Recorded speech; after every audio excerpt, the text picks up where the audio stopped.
Buenas tardes, noches, alumnos. Bueno, les grabo este video para terminar con el estudio técnico. Ya estamos muy cerca de finalizar todos los contenidos de la asignatura, solamente nos faltan el análisis económico y financiero y bueno, seguramente haremos también un análisis legal. El último tema, perdón, mejor dicho, la última parte de este tema de estudio técnico tiene que ver con la capacidad. En este sentido, con esta cuarta pregunta que debemos responder, que es ¿cuánto producir? ¿Sí? Determinación de la capacidad, importancia. Recuerden que el estudio técnico nos debe ayudar a responder, digamos esto que nos sirve de ayuda, ¿no? A responder cuatro preguntas muy fáciles, concretas. ¿Qué producir? ¿Cómo voy a producir? ¿Dónde voy a producir? ¿Y cuánto voy a producir? Bueno, ya vimos las tres primeras, esta pasa a ser la cuarta. Y en este sentido, la capacidad como definición es muy fácil, digamos, de definir, es una producción por unidad de tiempo. Por ejemplo, toneladas de acero por año, litros de leche por año, harina, kilogramos de harina y demás. ¿Sí? O sea que la capacidad es, está, tiene algunas particularidades. Primero, la unidad de tiempo, o sea que está referida siempre a unidad de tiempo. Segundo, va a estar referida también como condicionantes o como requisitos, ¿sí? Que se mide para una planta determinada, digamos, ¿sí? Para un número determinado, tanto de recursos humanos como de equipamiento, de activos fijos, de maquinaria y de procedimientos. ¿Sí? O sea, la capacidad se mide para un determinado proceso productivo que se está o se va a implementar o ejecutar dentro de una planta fabril o de servicios también, ¿sí? Es igual, digamos, se puede medir capacidades de servicio perfectamente, y bajo también una cierta dotación de personal como de equipamiento, ¿sí? Como del uso de la tecnología. Entonces, sabiendo que eso es inamovible durante ese periodo de tiempo, eso es fijo, digamos, durante ese periodo de tiempo que nosotros vamos a tomar como regular, que en principio va a ser el año, puede ser medido en semanas, días, meses, como nosotros lo veamos, pero bueno, en principio vamos a tomar un año. ¿Sí? eh, entonces esa capacidad es el total de producción o el número de productos que puede terminar una planta fabril, una empresa, una organización de productos o de servicios en una unidad de tiempo bajo estas condiciones, o sea, bajo ciertos eh, condiciones de mano de obra, o sin que se altere un número total de mano de obra, de bienes de uso o de activos fijos, y un proceso productivo, una tecnología productiva determinada. Bajo esas condiciones, yo necesito saber la capacidad, saber o conocer cuál es la producción por esa unidad de tiempo. Bien. Los condicionantes de la medida o la determinación de la capacidad, vamos a ver que son, eh, que primero, en principio, no es siempre sencilla la determinación de la capacidad. Por ejemplo, para un restaurante, como está acá en la presentación, es difícil encontrar una medida de capacidad, mientras que para una empresa que solo produce acero lo es fácil. ¿Sí? O sea, por ejemplo, la determinación de la capacidad, ¿sí? Tiene que ver mucho con la unidad de medida, ¿no? Esa es la que me va a determinar. ¿Sí? Y para un restaurante es más difícil que para una empresa que produce acero, evidentemente sí.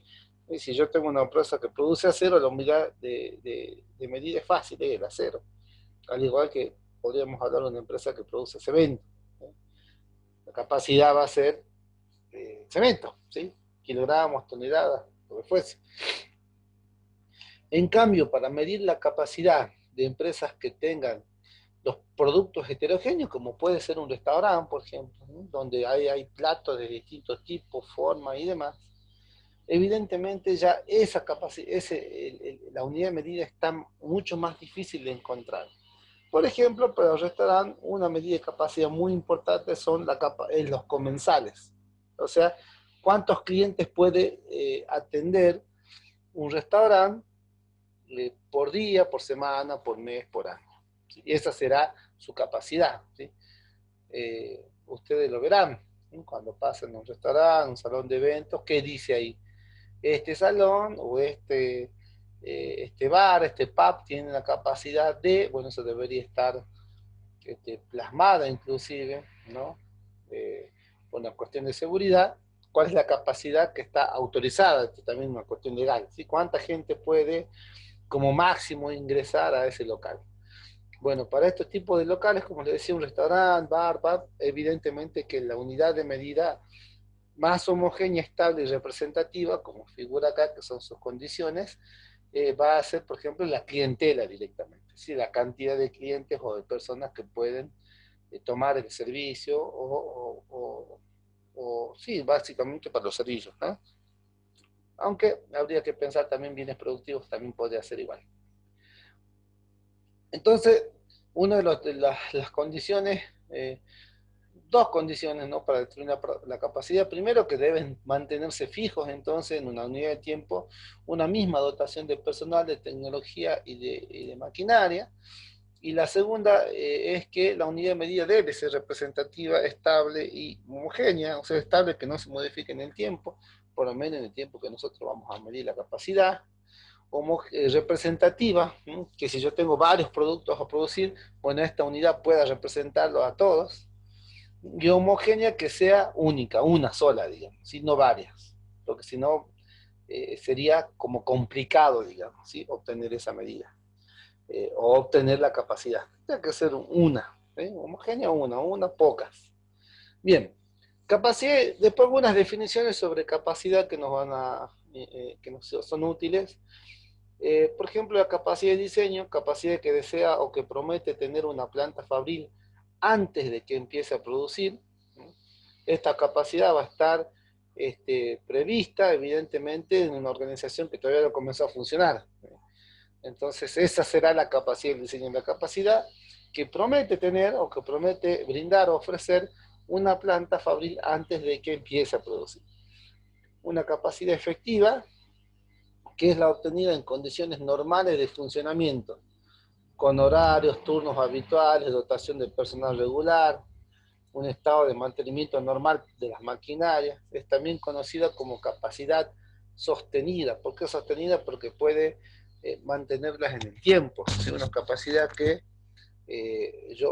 la organización puede contar, digamos, con la cual puede planificar.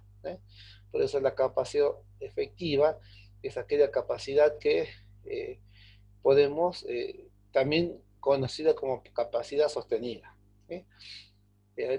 En concreto, aquellas de las cuales podemos trabajar, con las que podemos planificar, y se da o se obtiene en condiciones normales de funcionamiento. Evidentemente la efectiva va a ser un poco menor, casi siempre, ¿no?, que esa de diseño, porque la de diseño es la capacidad está deseada, pensada, planificada. En cambio la efectiva es la que realmente está funcionando, ¿sí?, con condiciones normales de funcionamiento. Es la que enfrenta la organización ya en la realidad, digamos. Luego tenemos otro concepto que es la tasa de utilización, la cual nos indica el porcentaje de la capacidad efectiva que se encuentra abocada a la producción en un momento dado. O sea, la parte del total de la capacidad efectiva, o sea, capacidad efectiva del 100%, ¿sí?, la tasa de utilización va a ser el porcentaje, ¿sí?, que hemos o se está utilizando de ese total, en un momento dado, manteniendo las condiciones habituales de producción. O sea, es conocer cuánto se está utilizando de esa capacidad. Nos ayuda a saber si es necesario, por ejemplo, alquilar capacidad, o sea, si me sobra capacidad instalada, por ejemplo, tengo 2 o 3 locales, no sé, a ver, un galpón muy grande, y estoy viendo que la mitad, solamente estoy ocupando la mitad de ese galpón, o sea, la tasa de utilización es del 50%, evidentemente podría buscar alquilar el otro 50%, ¿sí?, para no perder el dinero, ¿sí?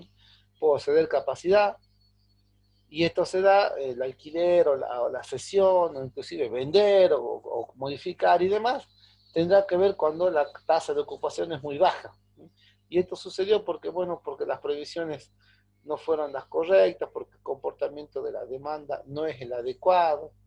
Generalmente se va a dar por eso, ¿sí?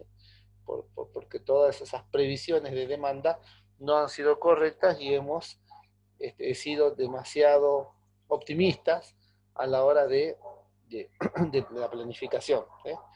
Y al revés, digamos, del otro lado, si la capacidad está cercana al 100%, o sea, la tasa, perdón, las tasas de utilización está cercana al 100%, quiere decir que la capacidad de toda la planta o inclusive de algunos tipos de bienes, evidentemente está por agotarse, o sea, está funcionando muchísimo, se está ocupando demasiado, y en ese sentido ya podemos estar pensando en buscar aumentar o incrementar la capacidad de la planta.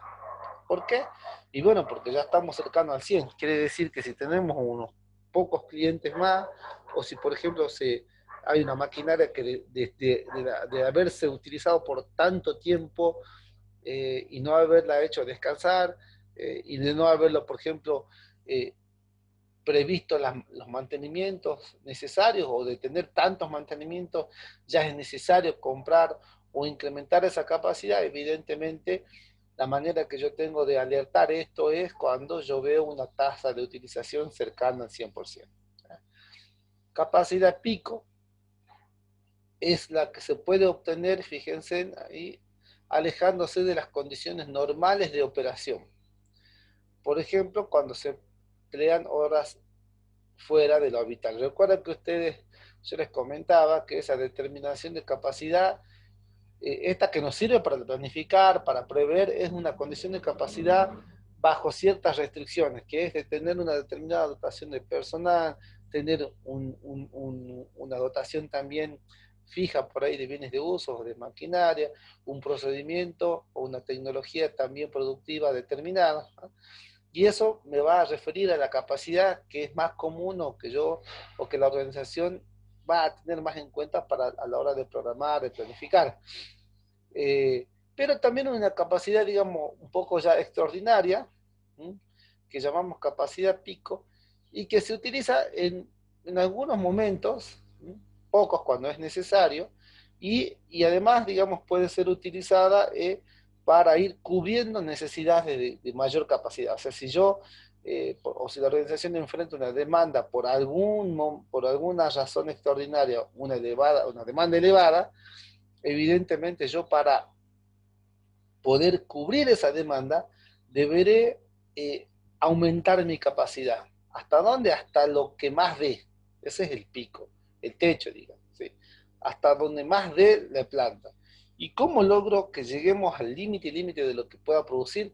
Y bueno, una de las cosas que puedo hacer es, por ejemplo, contratar más empleados, o sea, pagar turnos adicionales, turnos extra, alquilar nuevas maquinarias, por ejemplo.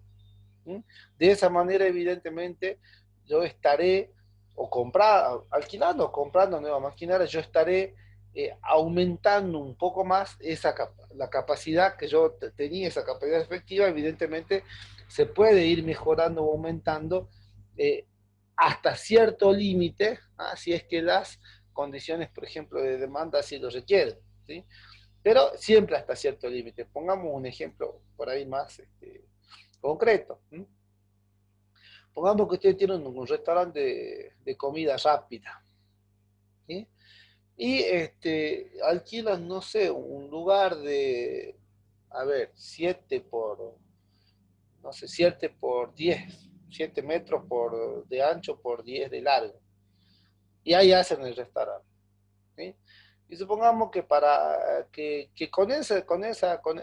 digamos, con esa dimensión en cuanto a la localización, es suficiente para que yo tenga un local de comida rápida, ¿sí? Para que yo tenga, no sé, un horno para poner pizzas, empanadas y demás, dos planchas grandes para hacer todas las comidas rápidas, sándwich y demás. y bueno, ese horno es un lugar para hacer las papas fritas, digamos, ¿sí? Este elemento también, otro más para hacer los panchos, por ejemplo, y ya está. ¿Sí? O sea, yo, por ejemplo, tengo tres, cuatro máquinas, ¿sí? Cuatro maquinarias, dos planchas y dos personas que están ahí trabajando, ¿no? Dos cocineros, ¿sí? Que creo que los llaman lomiteros. Bueno, eh, digamos que estamos en una etapa de mucha demanda, muchísima demanda, ¿sí? Y ya ese localcito 7 por 10 ya no me alcanza, ¿sí? Y no sé, no puedo tener la gente, pero sí, no puedo tenerla, pero puedo vender como delivery, ¿sí? Entonces puedo vender hacia afuera. Y entonces, ¿qué puedo hacer para producir más de los sándwiches que yo puedo producir por el lugar que tengo y no me entra más, digo, no me entra más la máquina? ¿Sí? Entonces, ¿qué puedo hacer? Y bueno, aumentar los horarios, como que serían esos turnos adicionales. ¿Ves? Entonces, puedo ir, sí, evidentemente ahí puedo aumentar los horarios o sumar un tercero. No sé, supongamos que toda mi capacidad estaba dada para dos lomiteros que hacían lomito y nada más. Bueno, ahora sumo uno más porque es tanta la gente que necesito otro para que me ayude a hacer las papas fritas y los panchos, no sé, y las pizzas. Sumo un empleado más. O contrato horas adicionales, o contrato personal temporario. O si es muy elevado, no sé, trataré de ver cómo ubicar en el espacio que tengo una lomitera más, o si lo que aumentó la demanda no es los lomitos, sino, por ejemplo, las pizzas, y buscaré una pizzera más o una más grande. ¿Se entiende? Entonces puedo ir como estirando o aumentando esa capacidad efectiva hasta llegar a una capacidad pico, pero no puedo más que la de que tengo el pico. O sea, el pico me va a decir a mí que hay un límite.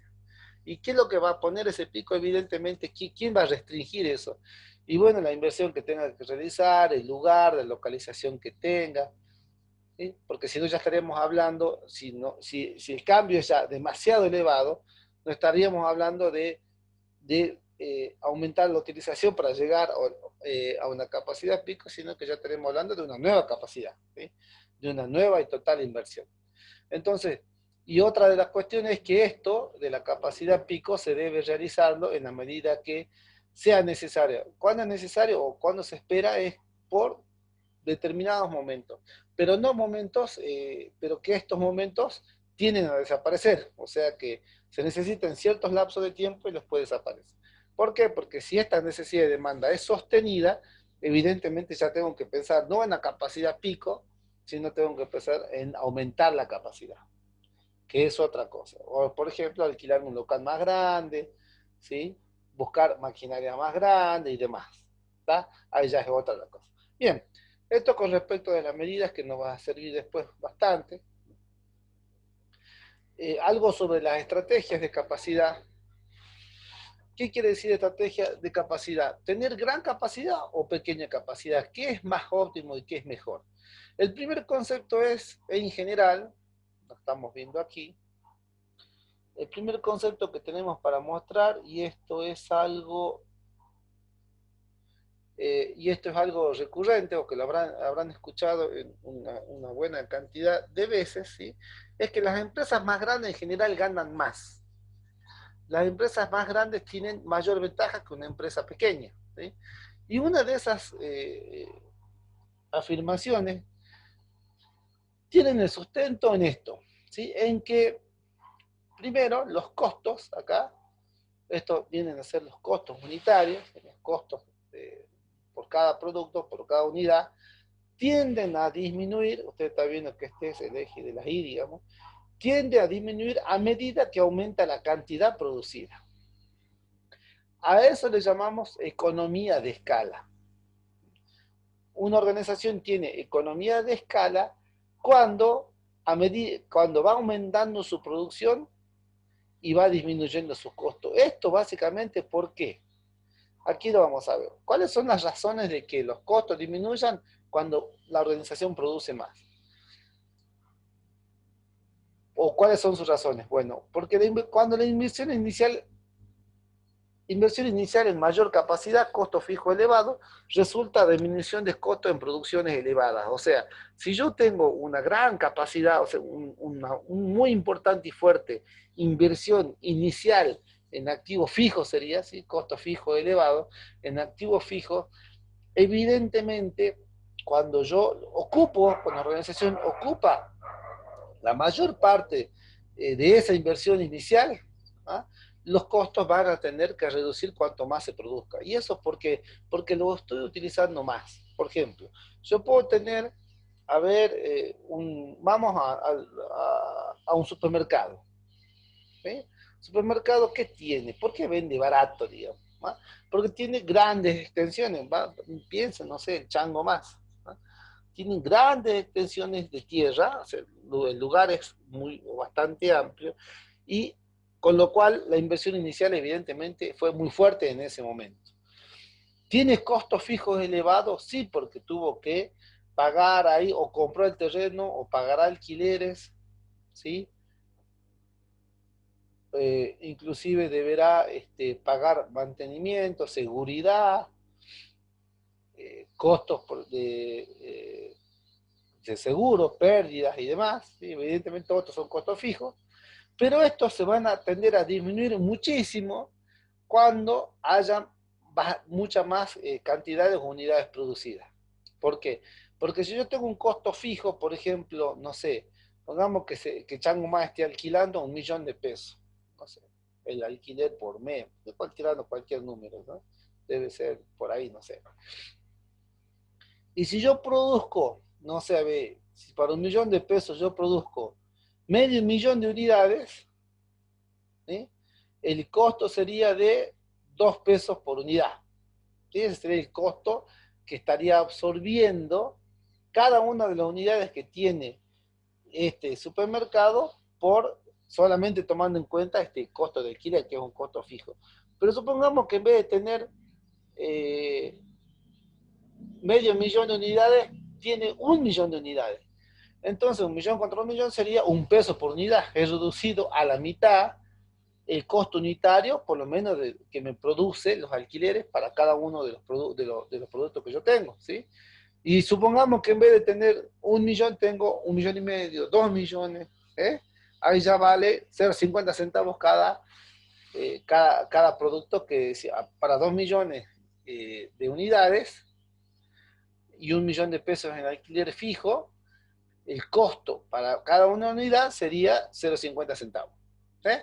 Entonces, a medida que las organizaciones tienen mayor cantidad, producen mayor cantidad, evidentemente por este motivo de que los costos fijos se van a ir disminuyendo cada vez más, va a ir reduciendo sus costos, y a esto le llamamos economía de escala. ¿Escala qué quiere decir? Grande o pequeño, ¿sí? Cuando es muy grande, evidentemente, cuando las empresas son grandes, entonces pueden tomar o beneficiarse de la economía de escala. Uno de los motivos de la inversión inicial. Otro de los motivos tiene que ver con la curva de experiencia. ¿Qué quiere decir? Evidentemente que cuando más conocen las organizaciones su actividad, mejor las hacen, ¿sí? Y evidentemente es más productiva. O sea, lo hace más rápido, lo hace con menores pérdidas, con menores desperfectos, lo hace mejor. Y cuanto eso suceda, cuando lo haga mejor, evidentemente, al ser cada vez más eficiente, los costos van a tender a disminuir hasta un mínimo. Mejores precios obtenidos por abastecimiento, evidentemente, esto lo vimos nosotros en alguna unidad. Recuerden que las organizaciones con gran poder como consumidores, evidentemente pueden negociar precios al productor, ¿no? Entonces no es lo mismo yo decirle, no sé, al productor de leche, no sé, a cualquier productor de leche, no sé, la Serenísima, las marcas que ustedes quieran, no es lo mismo que con mi negocio yo le diga, dame, no sé, 20 cajitas por semana, y que venga una empresa como la que nombré, que le diga, no, vos a mí me dejas, no sé, 10.000 cajas de leche o litros de leche por semana. Evidentemente yo con esa cantidad que voy a comprar por semana te negocio precio, ¿sí? Te digo, no, yo te pago tanto. Si quieres decir, no, busco otra marca, ¿no? Entonces ese poder que va a ser también además un poder financiero, evidentemente hace que disminuyan los costos y por este poder de negociación que como comprador tiene o tienen las empresas que trabajan a gran escala. Otra cuestión que también va a ser de reducir los costos para las empresas que trabajan a gran escala, tienen que ver con la oportunidad de mejorar los procesos productivos, mejorar la tecnología. ¿Sí? Evidentemente, ante la aparición de una nueva manera de hacer las cosas, de un nuevo proceso, o inclusive de nuevas maquinarias, ya no pensemos en el supermercado, pensemos en cualquier otro, no sé, una planta fabril, cualquier otra, ¿sí? Una automotriz y demás. Si una empresa es muy grande, tiene la oportunidad de comprar, digamos, hacerse acreedor de esa tecnología, comprar las maquinarias y apropiarse de ese nuevo proceso productivo y con lo cual volver a disminuir su economía de escala, o sea, a disminuir sus costos. ¿Cómo lo hace? Bueno, esto se conoce como economía de escala, o sea, tener que reducir los costos gracias a la escala, gracias a ser una empresa grande. Bueno, esto tiene un límite que es acá, o sea, yo puedo reducir hasta acá. Y hasta acá las organizaciones pueden aprovecharse o apropiarse de las economías de escala. Más allá de ese punto de inflexión, que es un nivel de cantidad determinada, hay una deseconomía de escala. ¿Qué quiere decir? Que ya producir más ya no sirve, digamos. O sea, aumentar la escala y ser más y más grande ya no le sirve a la organización como tal. Desde economía de escala. ¿Por qué no le sirven? Fíjense, burocratización, mayor cantidad de niveles jerárquicos. Una empresa es muy, muy grande, demasiado grande, evidentemente va a haber que controlarla mucho, porque hay muchos niveles, muchos cargos, mucha jerarquía, ¿eh? Y eso son costos de la administración, costos administrativos. Gran cantidad de sueldos que hay que pagar sueldo para que controle, porque controle el que controle, el que controla, el que controla. ¿Sí? Y evidentemente eso ya es demasiado fuerte, con lo cual ya no me sirve, digamos, tener o producir tanto, sino que eso ya me está perjudicando. Y ahí es donde comienza la deseconomía de escala. ¿No? Eh, Dificultad del mayor control, evidentemente si hay un muy gran nivel de producción, ya empiezan a haber controles de dificultad en el control, como en la calidad, el control de calidad y el control en general, dificultad para la comunicación que hay entre los miembros de la organización. Todo esto evidentemente va a perjudicar el andamiaje normal de la organización. Y entonces, esto también perjudicará y no me va a dar una economía, sino me va a dar una deseconomía. Se voy a ir ya no disminuyendo, sino ir aumentando los costos cuando aumenta una cantidad producida en un momento o en un punto después de un punto determinado. La gestión de abastecimiento, evidentemente, imagínense si tengo tantos bienes que comprar, la gestión de abastecimiento también va a ser complicada, ¿sí?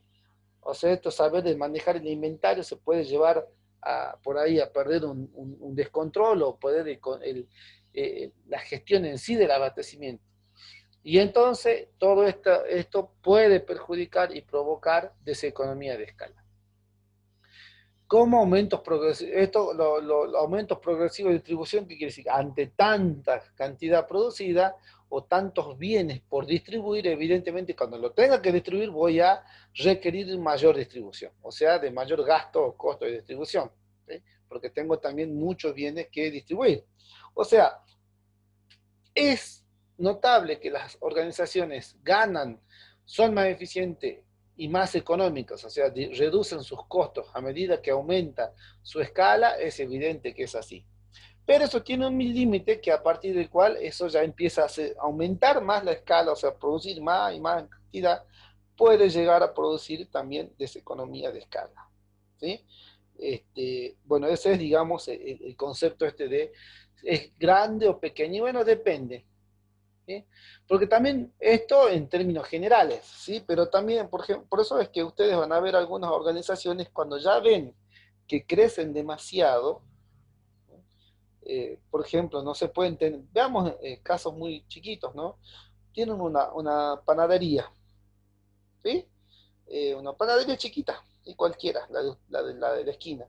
Supongamos que le va bien, abre otra panadería, le va bien, abre otra panadería, le va bien, abre otra panadería. ¿Cuántas panaderías puede abrir hasta que para ir aprovechando la economía de escala? Uno, dos, tres, 10, ¿sí? Uno en cada barrio, uno en la ciudad, ir a cada lugar, no sé, ¿sí? ¿Cuántas panaderías puedo llegar a abrir hasta para aprovechar la economía de escala? Y cuando no, ¿sí? Cuando ya esto no me trae beneficios, sino que me está perjudicando. ¿Se entiende? Ahí ya hay un límite. Entonces, por ahí las panaderías, porque lo conozco el caso, por ahí no les conviene, ¿sí? Seguir abriendo panaderías, lo que les conviene es cómo utilizar otra forma, ¿sí?, de venta. No sé si ustedes lo escucharon, ¿sí? Otras formas de venta como las franquicias, ¿sí? Como Grido, por ejemplo, ¿sí? Grido, ¿qué hace? Nosotros lo vemos acá en cada lugar, ¿sí? Donde vemos. Pero no es un solo Grido, digamos, ¿sí? Grido lo que hace es vender una franquicia, que básicamente es vender las formas de producir y la marca que tiene, ¿sí? Y también los insumos. Bueno, lo vende para que otra empresa haga la actividad que hace la central, digamos, Grido. Pero a cambio de eso, ¿no?, yo tengo que pagarle a esa organización todos los derechos de la franquicia, ¿eh? Que son bastantes. Si yo quiero, o ustedes, cualquiera de nosotros, quisiéramos poner un Grido, tenemos que abocarnos a todas las condiciones que ellos nos dan. Y evidente pagar los derechos. Y después, bueno, tenemos también la facultad de conocer o de tomar de la marca, utilizar la marca, ¿sí? De tener una empresa que ya está posicionada y demás. Bueno, entonces las franquicias son, por ejemplo, un elemento o una acción clara de las organizaciones que han visto que la economía de escala ya no es tan buena, ¿sí? Y que un nivel muy elevado de producción empieza a ser perjudicial y entonces empiezan a generar deseconomía de escala, con lo cual no quieren crecer más por sí solas, sino crecen de otra manera, por ejemplo, a través de la franquicia. Y ahí ya no contratan jefe de jefe de jefe, directamente venden los procesos productivos y la marca, los controlan también y obtienen a través de ello un beneficio, ¿sí?, que es el derecho de la franquicia. Bien. El otro punto, antes de pasar directamente a la medición de la capacidad, tiene que ver con las estrategias sobre capacidad. Fíjense que esto es tiene mucha relación, digamos, con lo que nosotros vemos, con nuestra asignatura, en realidad con la mirada o el enfoque en general de esta asignatura en este año, ¿sí?, que tiene que ver con la estrategia. Fíjense en ese caso que las organizaciones pueden optar distintas estrategias, ¿sí?, que en concreto van a ser dos o podríamos nombrar algunas más: expansionista o conservadora. Esto no sé si lo vieron, pero por ahí tengo alguna referencia. Si es que lo vieron, lo repasamos, y si no, hacemos la referencia ahora, que tiene que ver con el comportamiento competitivo de las organizaciones. O sea, que la organización, al salir al mercado, tiene algunas estrategias para desarrollar. ¿Ya? ¿Cuáles son? Y bueno, pueden ser líderes, o sea, pueden buscar ser líderes. ¿Eso qué quiere decir? Que van a ser empresas o organizaciones que quieren aumentar su participación en el mercado cada vez más y siempre. O sea, y esto de aumentar su participación es hacerlo de manera constante. Esas empresas son consideradas líderes de mercado, ¿sí? Aquellas que en general tienen la mayor participación y tratan de tener esa, o de mantener e inclusive incrementar esa participación importante, ¿sí? Y la otra son los retadores, ¿sí? Los retadores son iguales que los líderes, o sea, que buscan cada vez incrementar su participación en el mercado, o sea, tratar de ganar cada día más y más y más y más clientes. Para ello, una estrategia expansionista, son, digamos, estrategias para tratar de convencer más al cliente. Evidentemente, ¿cómo se logra? Y bueno, aumentando publicidad, reduciendo precios, ofreciendo mayor calidad. ¿Ah? Eso tiene que ver. Esas son las formas de las que se expresa una estrategia expansionista, que la van a tener el líder y el retador. Luego tenemos estrategias conservadoras, ¿sí? Que tienen que ver con aquellas empresas que son seguidores, digamos, ¿sí? Conservadoras o seguidoras. ¿Y cuáles son las conservadoras o seguidoras? Aquellas que no se preocupan por incrementar su participación en el mercado, sino de mantenerla. Siguen por donde van los líderes de retador, acompañan, digamos, el proceso competitivo, pero no tratan de hacer jugadas bruscas o jugadas o juegos de mercado o juegos de negocio agresivos, ¿sí? Lo único que hacen es básicamente acompañar a estos primeros. Estrategia conservadora. En estas dos grandes podemos encontrar una tercera que la vimos nosotros, si recuerdan, por ejemplo, que es la estrategia del Océano Azul, ¿sí? Que es una estrategia separada, digamos, de ese concepto general que es la competitividad, ¿sí? ¿Cuál es la estrategia de nicho Océano Azul? Es buscar un lugar en donde las organizaciones no estén compitiendo fuertemente entre ellas, ¿sí? Y donde inclusive el mercado todavía recién está naciendo, y con lo cual no es necesario tener ni agresividad ni pensar en la competitividad tal como es, digamos. Entonces me concentro en ofrecer un servicio muy distinto a un segmento de mercado, también distinto y muy especial, ¿sí? Y entonces en ese sentido dejar por ahí de competir de forma directa como lo hacen todas estas de acá. Bien, esas serían las tres estrategias que ya nosotros la vimos. Genéricas de Michael Porter y innovadora o del Océano Azul. Bueno, para estas estrategias, evidentemente también tiene un correlato con la capacidad. ¿Cuál es el mismo? Fíjense, en este gráfico número A, el primer gráfico de estrategia, estamos hablando de una estrategia conservadora que va a coincidir con un seguidor y que tiene que ver con incrementos pequeños pero frecuentes. ¿Qué quiere decir? Fíjense, la curva que está acá, ¿no? Esa que estoy apuntando, es la demanda. Y esta, la que ven abajo ya en forma de escalera, ¿sí? Escalonada, viene a ser la capacidad de la organización. Entonces ven que siempre la demanda está por arriba de la capacidad, ¿no? Entonces acá yo veo que está por arriba, entonces incremento mi capacidad, llego a este punto, me incremento y me paso quizás un poquito. Luego la demanda vuelve a pasar a la capacidad productiva de la organización y yo vuelvo a incrementar mi capacidad. Y así. Entonces yo lo que hago de esta organización, lo que se hace es seguir a la demanda, ¿sí?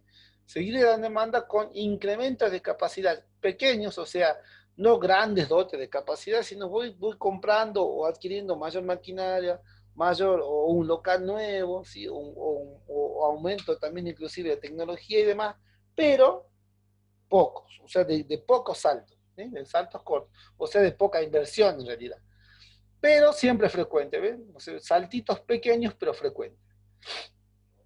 En cambio, el B, ¿sí? También una estrategia conservadora, pero la única diferencia respecto a esta es que esta, fíjense, espera más tiempo para dar un gran salto. Espera más tiempo y recién da el salto. O sea, esta también acompaña la demanda siempre está yendo por encima de la capacidad, pero en vez de dar pequeños saltos o incrementos de capacidad, da un solo salto grande, digamos, ¿sí? Y después espera un buen tiempo y da otro salto grande, y así. Bueno, estos dos casos tienen que ver entonces con estrategias conservadoras, simplemente que acá los saltos son pequeños y frecuentes, grandes pero cortos, ¿sí? O esporádicos. Bien, este 3, lo que está acá, podremos hablar de, por ejemplo, un líder expansionista, líder retador, que ¿cuál es? Fíjense que a diferencia de los dos ejemplos anteriores, acá hay una línea, esta línea vendría a ser la demanda, se anticipa la demanda. Fíjense que la capacidad va siempre antes de la línea, O sea, los incrementos de capacidad siempre antes del incremento de la demanda. ¿Eso quién lo hace? En general lo va a hacer solamente los líderes retadores. ¿Sí? Eso es lo que hacen los líderes, que van siempre por arriba. Y bueno, los que van por abajo, bueno, acá no está muy feliz esta aclaración, pero los que van por abajo, bueno, son en realidad los seguidores. Bueno, sí, acá están, digamos, estos dos, o sea, los seguidores que estaban acá hay un seguidor, el retador que va siempre por delante de la demanda y el seguidor que va siempre por detrás de la demanda. ¿Sí? Como que los tengo a los dos en el mismo gráfico. Y acá una estrategia sería del nicho azul, innovadora, o del océano azul, que fíjense, acá va por acá, la capacidad va por abajo, después incrementa, después va por arriba, después por abajo, o sea, la estrategia innovadora o del océano azul en general no va a tomar una sola forma, o sea, no va a ser ni seguidora, ni retador, o sea, ni expansionista, ni tampoco conservador. En algunos momentos será expansionista, en otros momentos será conservador. ¿Por qué? Porque básicamente no está determinado o no está influenciada eh, por el comportamiento de la demanda. Recuerden que ellos mismos, inclusive, estas estrategias crean demandas. Entonces van viendo, ¿sí? Van viendo lo que va sucediendo y en ese momento o incrementan o permanecen con su capacidad productiva. En cambio, estas dos tienen ya una estrategia bien definida. Si yo soy líder retador, y bueno, tengo que tener una capacidad mayor a la demanda siempre, digamos. Y si soy conservador, en general voy a ir acompañando el crecimiento de la demanda con incrementos de la capacidad.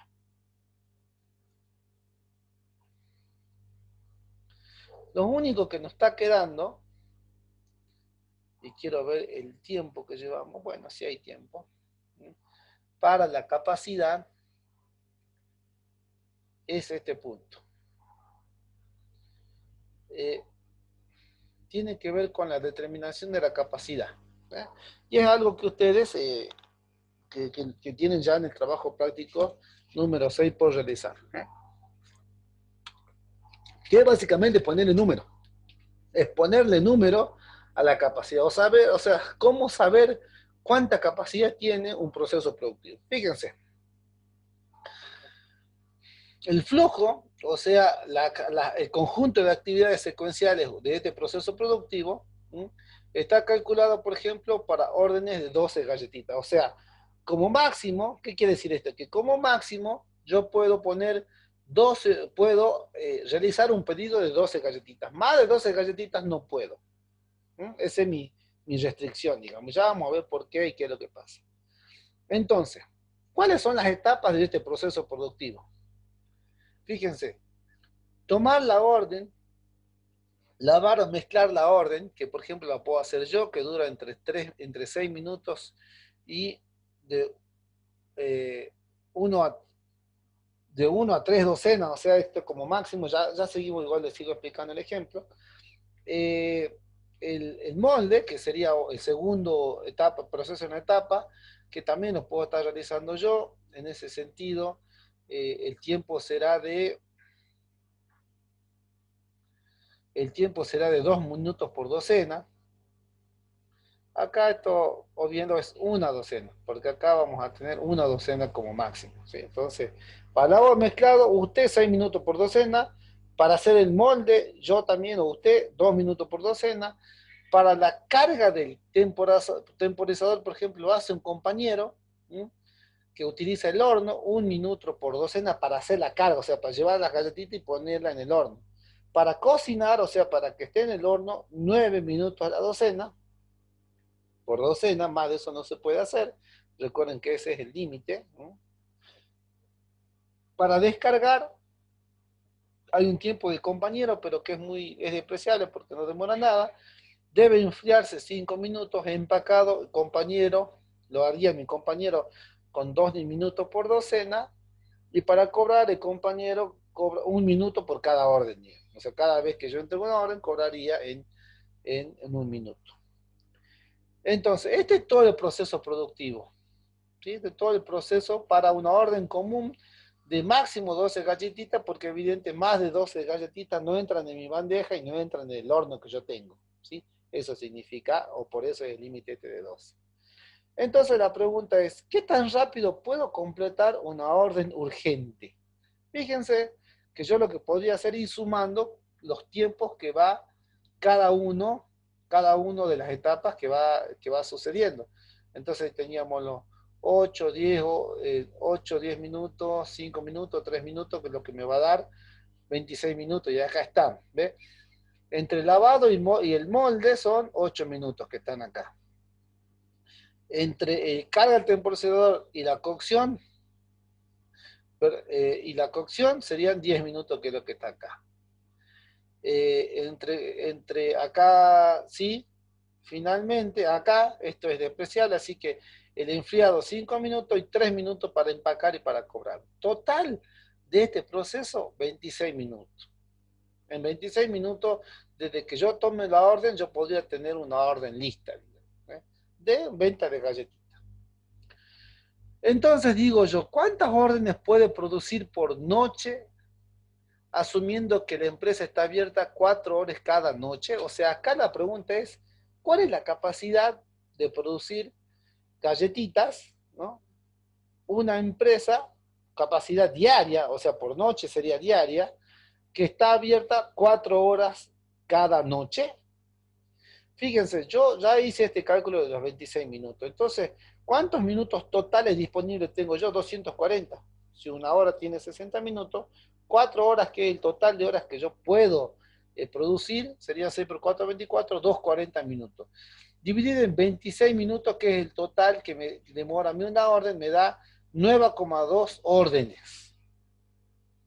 ¿Sí? Y yo digo, ¿cuál es la capacidad del proceso? Y vuelvo a recordar todo esto. Mi capacidad de proceso son 9,2 órdenes. Si esto yo lo multiplico por 12, me va a dar el total de galletitas, ¿sí? 9,2 órdenes por 12 que tiene cada orden, me va a dar total de galletitas. Ahora yo digo, ¿esta es mi real capacidad productiva? Y fíjense que no. Determinar la capacidad de proceso y el flujo máximo. Fíjense que aquí la capacidad de una actividad o recurso o pool de recursos es el máximo flujo pasante o el target que puede entregar y o lograr. O sea, considere cada actividad aislada y asuma que siempre está activa y ocupada. ¿Cuántas unidades de flujo pueden pasar por hora para la actividad? O sea, si yo considero todas esas actividades que fui nombrando de forma aislada, una a una, yo podría considerar además que están activas todo momento. ¿Sí? Y fíjense así, o sea, considere la actividad aislada y asuma que siempre está activa.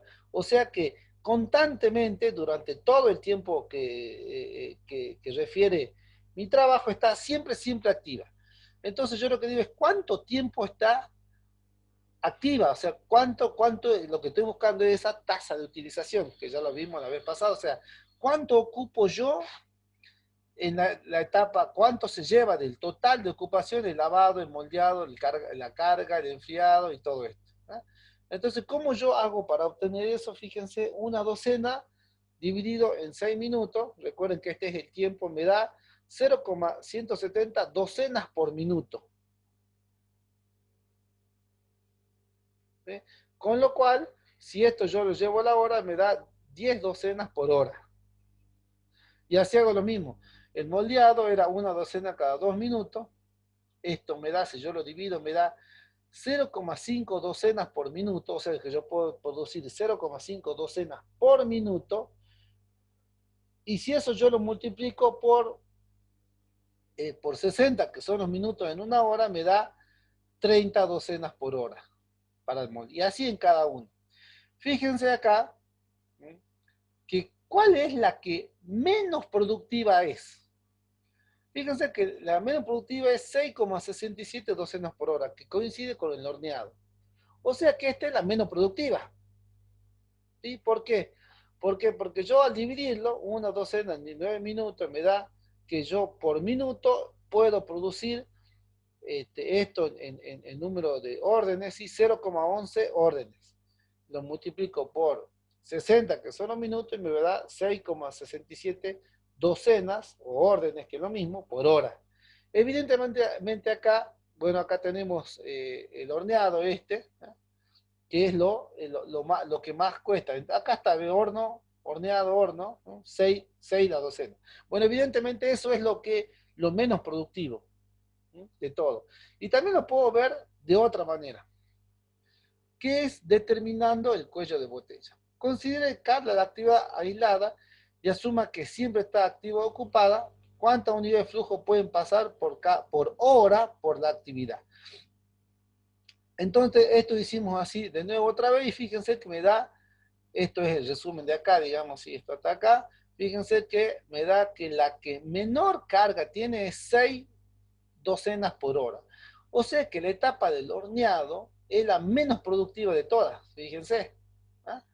Con lo cual el cuello de botella es la actividad o recurso con menor capacidad. ¿Sí? El cuello de botella es la actividad o el recurso, en este caso el horno, el horneado, digamos, o el horno en sí, es la que tiene menor capacidad. ¿Cuál es la capacidad, la menor de capacidad? O la menos productiva. 6 docenas por hora. Y esta es la que me determina el cuello de botella, que en este caso es el horneado o el horno. Entonces, la capacidad del proceso, capacidad teórica, acá tenemos un nuevo concepto teórica, es la capacidad del cuello de botella. La capacidad efectiva es la capacidad del proceso menos la producción perdida por el cuello de botella. No estaba, cuando el cuello de botella no estaba disponible, no importa. O sea, la capacidad de proceso la determina el cuello de botella. La capacidad de proceso, capacidad teórica, es la capacidad del cuello de botella. ¿Esto qué quiere decir?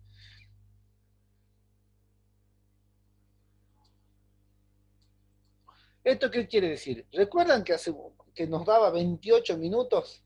¿Eh? Que hace rato nos daban los 28 minutos. En realidad no son 28 minutos. Digo, ¿cuántas horas me puedo producir por noche asumiendo que la empresa está abierta 4 horas por noche? ¿Cuántas horas puedo producir por noche asumiendo que la empresa está abierta solamente 4 horas cada noche? No tendría que sumar todos los momentos o todos los tiempos del proceso, como me daba acá de 26 minutos. ¿Sí? No estaba bien. ¿Por qué?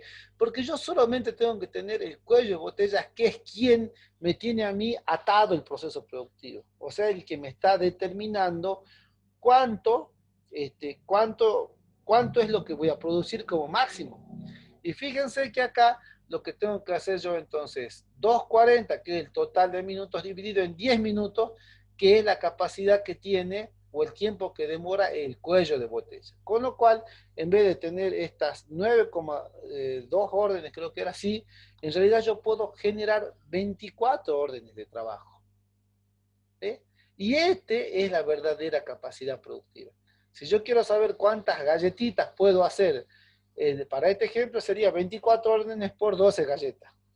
¿Sí? Y ahí me va a dar el total de galletas. Entonces esta capacidad puede ser medida en órdenes, 24 órdenes, o medida en galletas, 24 por 12, me va a dar el total de galletas. ¿Sí? Este ejemplo, o digamos, esto es saber determinar la capacidad productiva, que básicamente es analizar todo el proceso productivo, analizar los tiempos que va a tomar cada proceso productivo y ver cuál es el más ocioso, o sea, el que me está demorando más. El que me está demorando más es el menos productivo, ¿sí? Es el que más tasa de utilización tiene, que ya lo vamos a ver ahora finalmente, y ese es el cuello de botella, porque culpa de esa parte, de ese proceso, yo no puedo avanzar, ¿sí? Entonces supongamos que yo acá tengo 8 y no sé, tengo un horno. Si compro otro orden igual, paso a 5. No sé si me explico. Bueno, quiero aumentar mi capacidad productiva. Compro otro horno del mismo, y entonces quizá esto pase a 5. Y ahí el cuello de batalla va a ser este. Y el que va a llevar el ritmo del proceso productivo va a ser 8. ¿Se entiende? Entonces, acá cambio, digamos. ¿Está? Bueno, eso respecto de cómo determina el cuello de botella. Entonces, el que es menos productivo, que también lo puedo ver así. Fíjense, determinar la utilización. La utilización, que ya lo vimos anteriormente, es básicamente es la capacidad total del recurso, ¿m? Y la unidad de medida que yo tenga. Fíjense, es la medida que representa, esto ya lo vimos en la definición anterior, qué tan ocupado está el recurso. El cuello de botella tiene una utilización del 100% o cercana al 100%, siempre. El cuello de botella es el elemento más ocupado del sistema. O sea, de todo el proceso productivo, quien es el cuello de botella, evidentemente es el que va a estar casi siempre ocupado, por eso el cuello de botella, el que no me deja pasar o que no deja que todo fluya con normalidad. En realidad todo fluye con normalidad, pero ese me va a marcar el ritmo, porque más de eso no puedo. Entonces, ¿cómo determinarlo el cuello de botella? Evidentemente lo que yo puedo hacer es calculando la tasa de utilización y el que esté más cercano al 100, yo sé que ese es el cuello de botella. Yo sé el que está ocupado siempre, obtengo de esa manera el cuello de botella. Y en este caso, fíjense, considerando el flujo máximo de 6 docenas por hora, recuerden que este es el flujo 6 docenas por hora, los porcentajes de utilización serían, digamos que esto ya es sabiendo miren acá, ¿m? Sabiendo que la capacidad era de 10, ¿no? De que la vida del cuello de botella es 10 minutos. Entonces, si 10 minutos demora un pedido, ¿eh? ¿Cuántos pedidos demoraré en una hora? 6. Bueno, o sea, 6 pedidos o 6 docetas por hora. Fíjense cómo serían los porcentajes de utilización. Una docena en 6 minutos para lavado mezclado me da igual a 10 docenas por hora, con lo cual la utilización sería del 60%. ¿No? Para este caso, una docena por 2 minutos, yo podría tener 30 docenas por hora, lo cual la utilización sería del 20%. Y así, fíjense, hasta que voy al horneado, que es el cuello de botella, fíjense, una docena cada 10 minutos, si yo hago una docena cada 10 minutos, esto me da 6 docenas por hora. Con lo cual, la utilización que yo hago de ese recurso es del 100%. Y en ese sentido, o la organización, perdón, o este proceso productivo ha encontrado nuevamente el cuello de botella. ¿Sí? Pero lo puedo encontrar ya de otra forma, o mejor dicho, se ha reivindicado o reforzado que el concepto de cuello de botella. ¿Sí? Que el cuello de botella siempre va a tener la tasa de utilización más ocupada del sistema. ¿Sí? ¿Cómo lo obtuvimos? Volvemos acá.